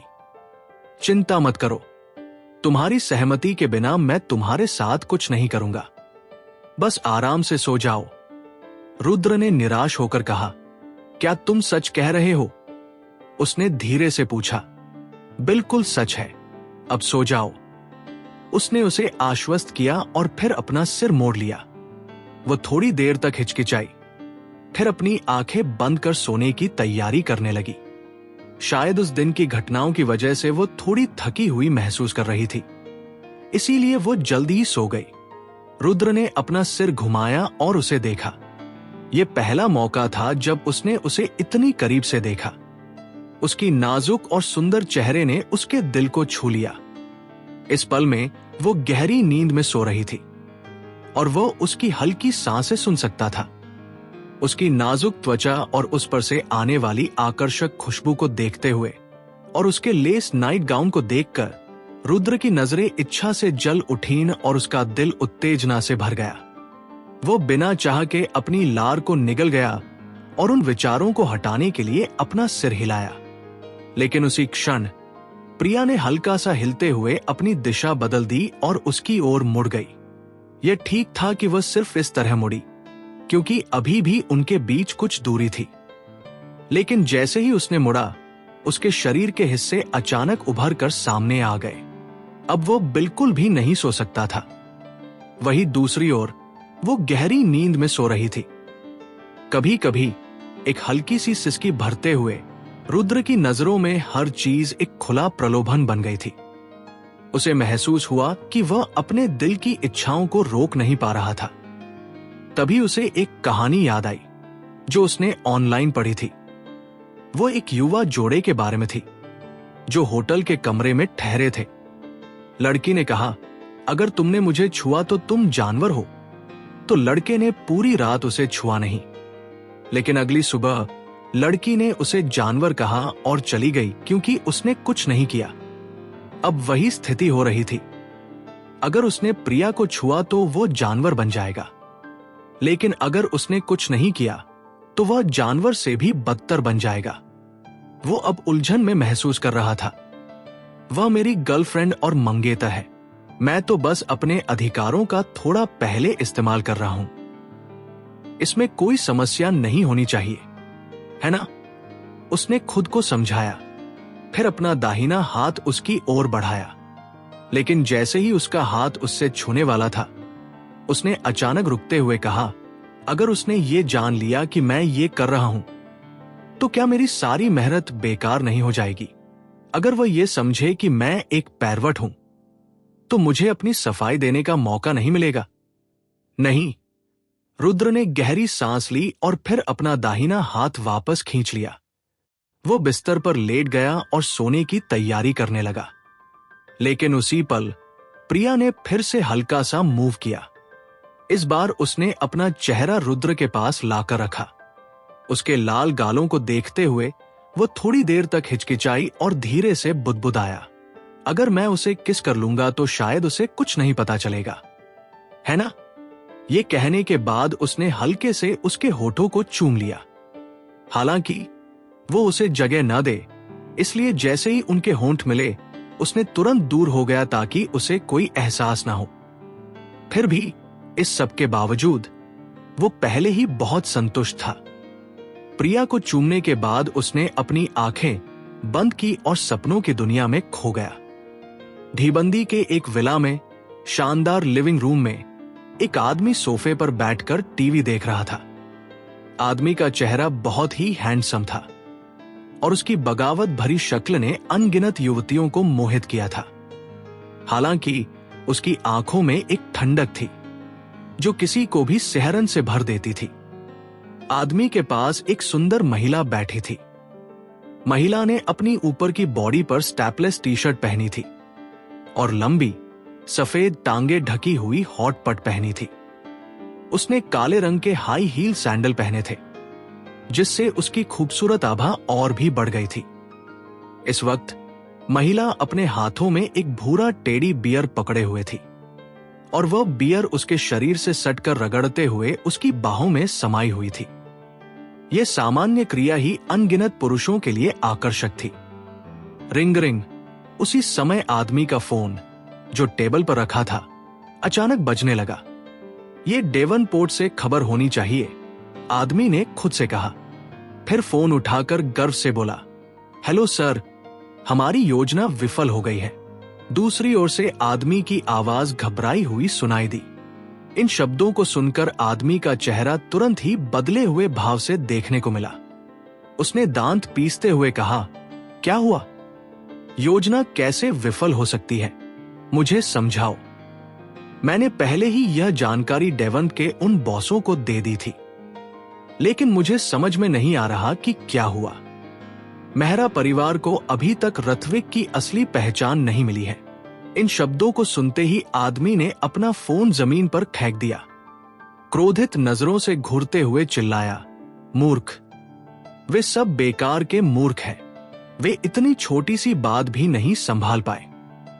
क्या हुआ? महिला ने देखा कि आदमी का मूड बिगड़ गया था, तो उसने धीरे से पूछा, मैंने सोचा था कि रुद्र की असली पहचान प्रिया के सामने उजागर कर दूंगा, लेकिन मेहरा परिवार के किसी भी सदस्य ने उसे पहचाना नहीं। इतने सारे बॉस पृथ्वीराज के जन्मदिन पर गए, सब रुद्र की वजह से, फिर भी कोई भी इस बात को समझ नहीं पाया। मैं इन मूर्खों से अब तंग आ चुका हूं। आदमी ने दांत पीसते हुए गुस्से से कहा, यह सब उस बेकार आदमी की वजह से है। महिला ने धीरे से कहा और फिर हल्के से बोली, असल में तुम्हें उसे लेकर इतना गुस्सा नहीं होना चाहिए। अगर तुम वाकई उसकी पहचान उजागर करना चाहते हो तो यह बहुत आसान है। इन दिनों मेरे पास ज्यादा काम नहीं है, क्यों ना मैं मेहरा मैनर जाऊं और वहां कुछ समय बिताऊं। क्या तुम ऐसा कर सकती हो? क्या तुम अपनी उपस्थिति से ध्यान नहीं खींचोगी? आदमी ने धीमे स्वर में कहा, चिंता मत करो, मुझे अपनी खूबसूरती पर पूरा भरोसा है। एक हफ्ते में मैं उसे उसकी उत्तराधिकार अधिकारों से वंचित कर दूंगी। महिला ने आत्मविश्वास से कहा, ठीक है, अब मुझे सिर्फ तुम पर ही भरोसा है। आदमी ने हल्का सा सिर हिलाया। फिर मैं अब फ्लाइट टिकट बुक करने जाती हूं, महिला ने खुशी के साथ कहा। फिर ऊंची एड़ी के जूतों में अपने कदमों को ऊपर चढ़ाती हुई सीढ़ियों पर चढ़ गई। आदमी वहीं बैठा रहा, उसकी नजरें जलती हुई थी, जो महिला के गोल मटोल और चमकते हुए कूल्हों पर टिकी हुई थी। रुद्र, ओ रुद्र, एक दिन मैं खुद तुझे मार डालूंगा। कुछ सेकंड बाद आदमी ने कुटिल स्वर में कहा। अगले दिन सुबह 8 बजे मेहरा परिवार के आंगन के घर के अंदर रुद्र ने धीरे धीरे अपनी आंखें खोली और महसूस किया कि प्रिया उसके शरीर पर एक ऑक्टोपस की तरह पड़ी थी। उसकी मुलायम और हड्डी रहित बाहें रुद्र की गर्दन के चारों ओर कसकर लिपटी हुई थी। उसकी पतली और सफेद टांगे रुद्र की कमर के चारों ओर जकड़ी हुई थी और उसका सुंदर चेहरा उसकी छाती में दबा हुआ था। रुद्र को यह एहसास हुआ कि मौसम थोड़ी ठंडा था और घर आंगन के बाहरी इलाके में था, तो स्वाभाविक रूप से प्रिया ने सोते समय उसे गर्मी के लिए अपने आप लिपट लिया होगा। वो प्रिया के गालों पर आई लाली को देखकर थोड़ा बेचैन हो गया। उसे ये सोचने से रोक नहीं सका कि अगर वो प्रिया के साथ एक रिश्ते में हो तो कितना अच्छा होता। इस क्षण में प्रिया अभी तक जागी नहीं थी, वह आराम से सोती हुई दिखाई दे रही थी। रुद्र ने स्वाभाविक रूप से उसे जगाने का मन नहीं किया, इसलिए उसने अपनी आंखें बंद करके आराम से लेटा रहा। करीब आधे घंटे बाद प्रिया आखिरकार जागी और धीरे धीरे अपनी सुंदर आंखें खोली। जब उसने खुद को रुद्र के शरीर पर पड़ा हुआ देखा तो उसके सुंदर चेहरे पर एक हल्की सी लाज झलक उठी, क्योंकि दोनों की स्थिति बहुत अस्पष्ट थी। हालांकि उसे यह पता था कि रुद्र जानबूझकर उसका फायदा नहीं उठा रहा था, इसलिए उसने और कुछ नहीं कहा। उसने जल्दी से अपनी बाहें और टांगे हटाई और फिर अपने बालों को ठीक किया। रुद्र, उठो। प्रिया ने धीरे से रुद्र को धक्का दिया। रुद्र ने ऐसा जताया जैसे वह अभी अभी जागा हो और अपनी आंखें मलते हुए प्रिया से पूछा, कितना बजा है? लगभग 9 बज रहे हैं, चलो नाश्ता करते हैं। प्रिया ने उदासीनता से जवाब दिया और फिर उठकर कमरे से बाहर चली गई। रुद्र ने प्रिया की पीठ को देखा और मुस्कुरा दिया, कुछ नहीं कहा। कुछ मिनटों बाद रुद्र और प्रिया नहाकर डाइनिंग रूम में आए। इस समय मेहरा परिवार डाइनिंग रूम में बैठा था और बात कर रहा था, और मेज पर रखा खाना न छुआ गया था। क्योंकि रुद्र और प्रिया नहीं आए थे, किसी ने भी खाना खाने की हिम्मत नहीं की। रुद्र, प्रिया, तुम दोनों जाग गए। जब पृथ्वीराज ने रुद्र और प्रिया को रेस्टोरेंट में आते देखा तो वह जल्दी से उठ खड़ा हुआ और मुस्कुराते हुए उनका स्वागत किया। हां, प्रिया ने हल्के से सिर हिलाया। फिर उसे एहसास हुआ कि रेस्टोरेंट में सभी लोग उसे अजीब तरीके से देख रहे थे। वो एक पल के लिए चौंकी, फिर उसे तुरंत समझ में आ गया कि यह लोग क्या सोच रहे हैं। जब सुमित्रा ने प्रिया को बाहर आते देखा तो वह जल्दी से प्रिया के पास गई और उसे एक तरफ खींचते हुए पूछा, प्रिया, तुमने रात को रुद्र के साथ कैसे सोया? प्रिया ने यह सुना और उसका सुंदर चेहरा तुरंत लाल हो गया, क्योंकि वह जानती थी कि उसकी मां का क्या मतलब था। मेहरा परिवार के सदस्य भी प्रिया और रुद्र पर ध्यान दे रहे थे। इस पल में ऐसा लग रहा था जैसे सभी को यह पता चल गया था कि प्रिया और रुद्र ने रात को एक ही कमरे में बिताया था। माया और कणिका को छोड़कर बाकी सभी का चेहरा बहुत ईर्ष्या से भरा हुआ था। वे सभी ईर्ष्या कर रहे थे कि प्रिया ने रुद्र के साथ ऐसा किया। मां, तुम क्या बकवास कर रही हो? तुम क्या मतलब है? मैंने रुद्र के साथ कैसे सोया? प्रिया ने अपनी मां सुमित्रा को आंखों से घूरते हुए कहा। फिर वह रुद्र को खींचकर डाइनिंग टेबल पर बैठने के लिए ले आई। जब पृथ्वीराज ने देखा कि सभी लोग आ गए हैं तो उसने ऐलान किया कि वे खाना शुरू करेंगे। शायद ये इसलिए था कि वे जानते थे कि प्रिया को पसंद नहीं था कि लोग उसके और रुद्र के बारे में बात करें। इसलिए खाना खाते समय किसी ने भी इस बारे में और कुछ नहीं पूछा। सिर्फ माया परेशान थी। समय समय पर वह सिर उठाकर रुद्र को घूरती, जो प्रिया के पास बैठा था। माया को यह बुरा लग रहा था कि इतनी सुंदर लड़की जैसे प्रिया को रुद्र ने इतनी आसानी से पा लिया। यह वाकई उसके लिए बहुत आसान था। खाने के बाद प्रिया, माया और कणिका ने रुद्र को खरीदारी के लिए ले जाने का निर्णय लिया। रुद्र को लगा कि मेहरा परिवार में रुकने के मुकाबले तीनों के साथ खरीदारी करना अच्छा रहेगा। कजिन, क्या तुमने सच में रुद्र के साथ कुछ किया? आंगन के घर से बाहर निकलते वक्त माया ने अब भी अपनी जिज्ञासा को कंट्रोल नहीं किया। जबकि रुद्र गैरेज में जाकर कार निकालने जा रहा था, उसने प्रिया से यह सवाल गॉसिप करने के अंदाज में पूछा। प्रिया यह सुनकर चौंकी और उलझन से पूछा, क्या किया? और क्या हो सकता है? बस सोना। मैंने सुना है कि तुम दोनों ने रात को एक साथ सोया। माया ने घबराते हुए कहा। तुमने ये किससे सुना? प्रिया तुरंत चुप हो गई। और कौन हो सकता है? जाहिर है ये आंट सुमित्रा ने कहा। जाहिर है ये आंट सुमित्रा ने कहा।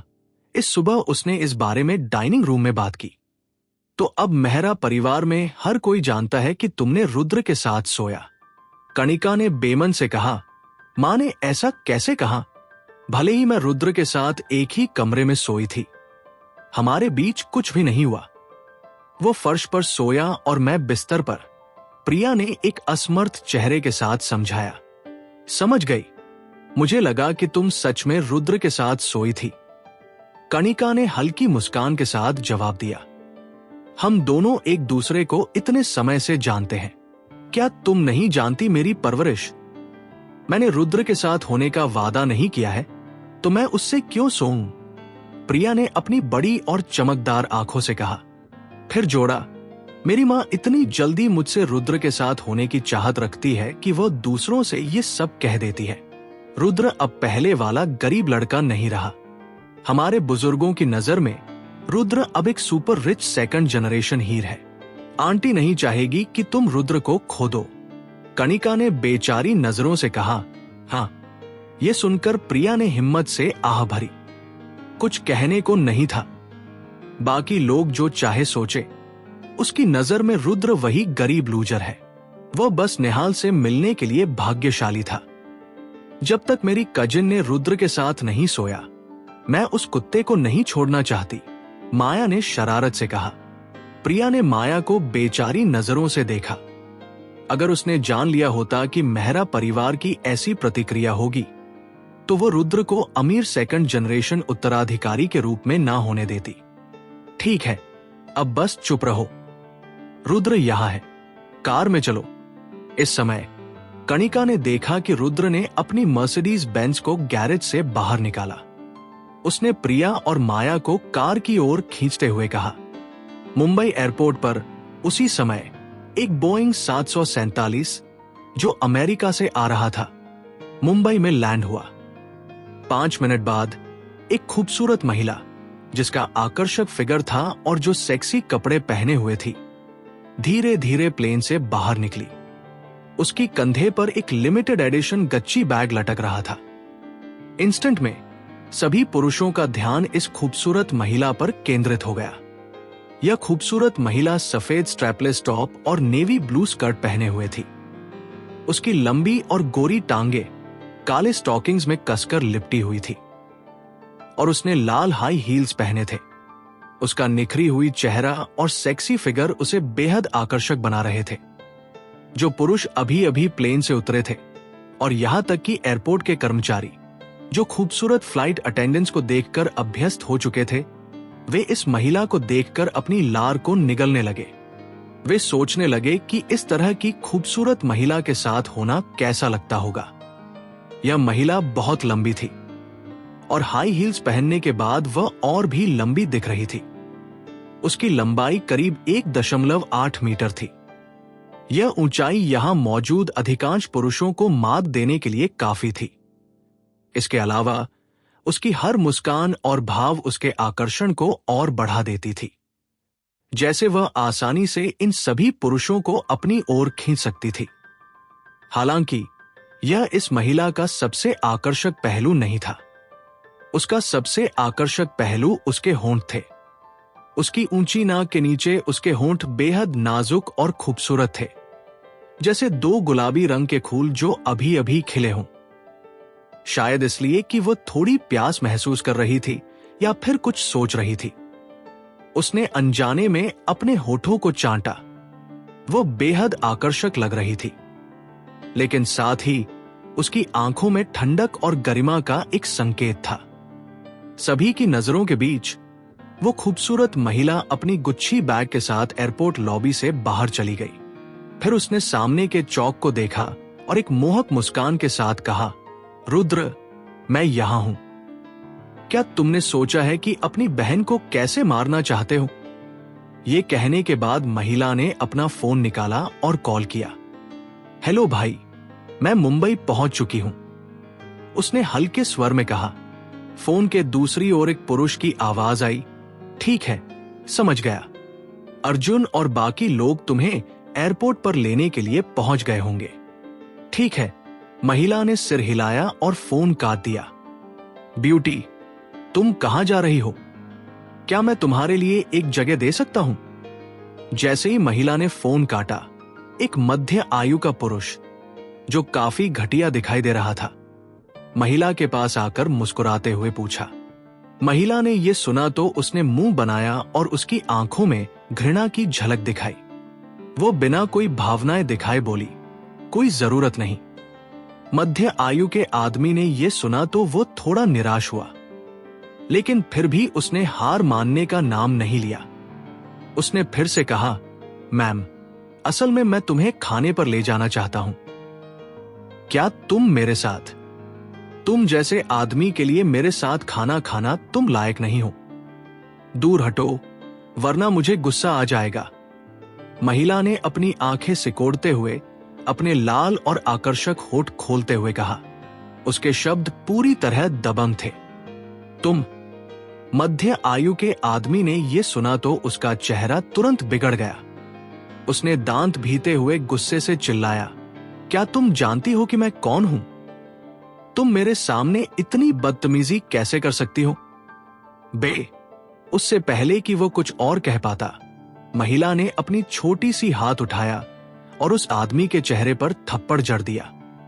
वो आदमी उस थप्पड़ से चौंक गया और वहीं खड़ा रह गया। महिला को देखकर वो लंबे समय तक चुप रहा। उसने कभी सोचा भी नहीं था कि यह खूबसूरत महिला इतनी गर्म मिजाज की होगी। उसने कुछ ही शब्द कहे थे और उसे थप्पड़ मार दिया। कुतिया, तुम मुझे थप्पड़ मारने की हिम्मत कैसे करती हो? क्या तुम जानती हो मैं कौन हूं? आदमी गुस्से में चिल्लाया, मुझे कोई फर्क नहीं पड़ता कि तुम कौन हो।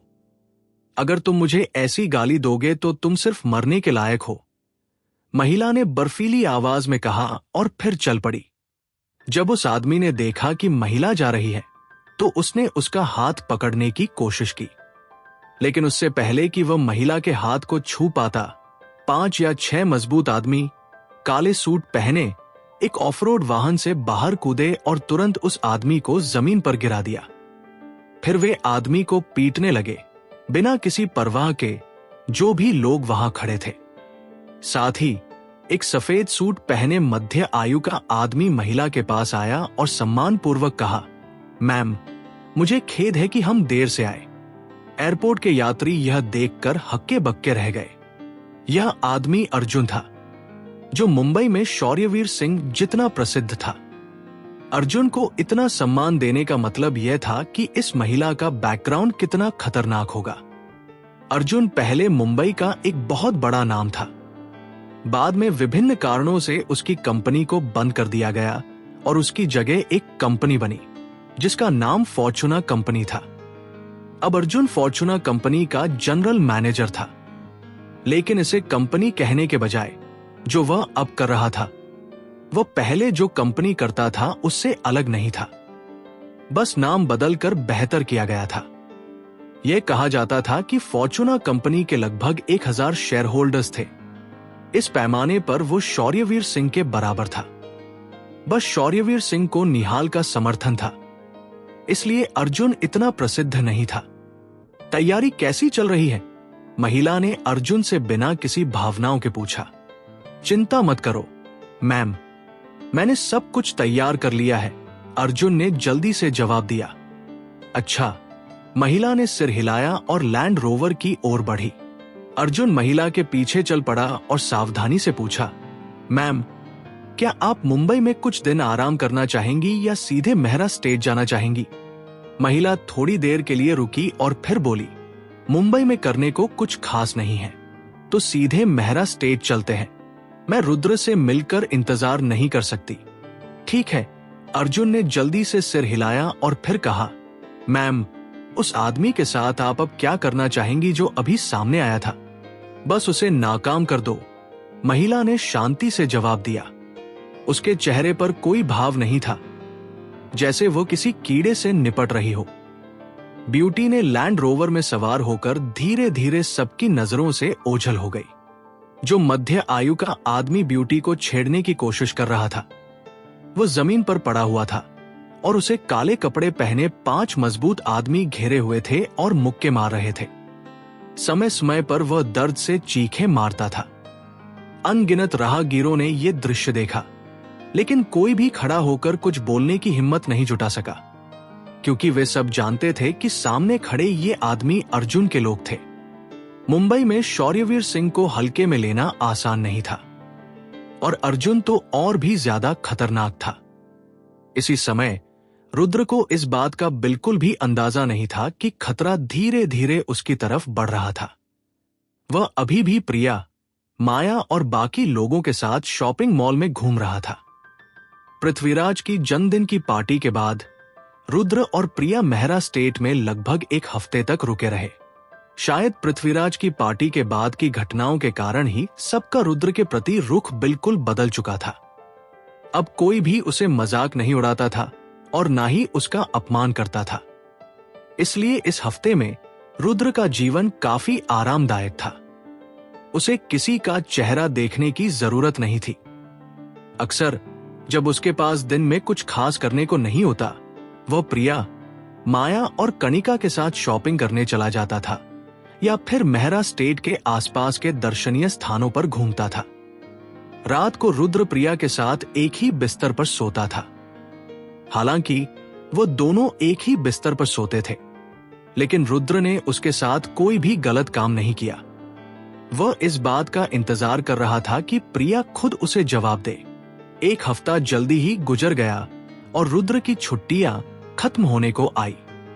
प्रिया, यशवर्धन और बाकी लोग भी मुंबई लौटने की योजना बना रहे थे।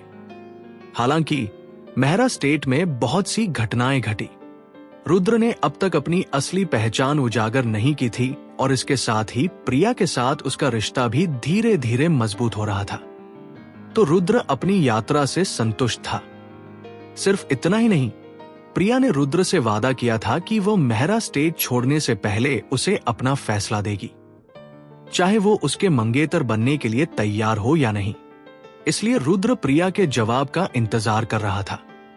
हालांकि एक ऐसी घटना घटी जिसने उसकी सारी योजनाओं को प्रभावित कर दिया। मेहरा स्टेट छोड़ने के ठीक पहले प्रिया, माया और कणिका अपने प्राथमिक विद्यालय की सहेली की जन्मदिन पार्टी में जाने के लिए निकल पड़ी। रुद्र को उनकी प्राथमिक विद्यालय की सहेली नहीं जानती थी और वह मेहरा स्टेट में भी एक प्रकार की मशहूर शख्सियत बन चुका था। दरअसल हर दिन वहां तरह तरह के बड़े लोग आते थे जो उसके साथ अच्छे रिश्ते बनाने के लिए आते थे। असुविधा से बचने के लिए रुद्र ने प्रिया के साथ जन्मदिन पार्टी में नहीं जाने का फैसला किया। इसके बजाय वो घर पर अकेले टीवी देख रहा था। हालांकि प्रिया और बाकी लोग जाने के बाद 1 घंटे से भी कम समय में रुद्र का फोन बजा। रुद्र ने नीचे अपनी फोन स्क्रीन पर देखा और देखा कि यह माया का कॉल था। उसने कॉल उठाया और धीरे से पूछा, माया, क्या हुआ? 1 हफ्ते के संपर्क के बाद रुद्र और माया के बीच का रिश्ता काफी सहज हो चुका था। हालांकि माया अभी भी रुद्र को अपना भाई नहीं मानना चाहती थी। फिर भी उनके बीच कोई समस्या नहीं थी। रुद्र, जल्दी आओ, मेरी कजिन को परेशान किया जा रहा है, माया चिल्लाई। क्या प्रिया को परेशान किया जा रहा है? रुद्र ने यह सुनते ही उसकी तरफ पलटते हुए उत्सुकता से पूछा, कौन उसे परेशान कर रहा है? तुम कहां हो? हम लम में हैं, जल्दी आओ।